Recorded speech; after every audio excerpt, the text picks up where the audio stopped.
So இந்த video இருக்க பாருங்க. இந்த பையன் உட்காரணும், உனக்காக தான் பேசுறேன். இந்த மந்திர சொல்ல புரிஞ்சுக்கோ. வயசானவங்களுக்கு இல்ல இந்த சொல், உனக்கு தான். புரிஞ்சுக்கோ. இந்த தாய் பேசுவது இப்பொழுது உனக்கு புரியாமல் இருக்கலாம், ஆனால் வாங்கி வச்சுக்கோ. விதைத்தவள் தூங்கலாம், விதைகள் தூங்காது, அது முளைக்கும். விளையாட்டா வாங்கி வச்சுக்கோ. அவர் சொல்கிறார், இந்த உலகத்தில் இறைவன் நிறைய பேருக்கு உயிரை தந்து பிறப்பை தருகிறான். இறைவன் ஒரு படைப்பை படைக்கின்ற பொழுது ஒவ்வொரு படைப்பிற்கும் ஒரு நோக்கத்தை வைக்கிறான். இறைவனுடைய விருப்பம் என்ன என்றால் அந்த நோக்கத்தை நிறைவேறிவிட்டு அவன் தன்னை வந்து சேர வேண்டும் என்று.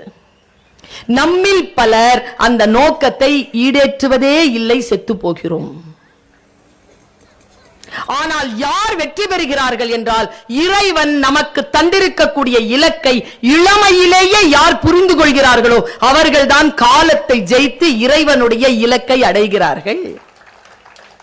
அப்படி இளமையிலேயே என் இலக்கை தன் இலக்கை புரிந்து கொண்ட மிகச் சிலரில் நானும் ஒருவன் அப்படின்னு ஆரம்பிக்கிறார் அவர் அந்த விஷயத்தை. நம்மில் எத்தனை பேர் எனக்கான இலக்கை, நான் ஒரு விஷயத்தை சொல்றேன், இன்றைக்கு 50-55 வயதிலே களமாடி கொண்டிருக்கின்றவர்கள் தன் வாழ்க்கையை 10-12 வயதிலே தொடங்கி இருப்பார்கள். 30-40 ஆண்டு கால உழைப்பு இல்லாமல் 50-55 வயதிலே சில அதிகாரங்களை பெற வாய்ப்பே கிடையாது.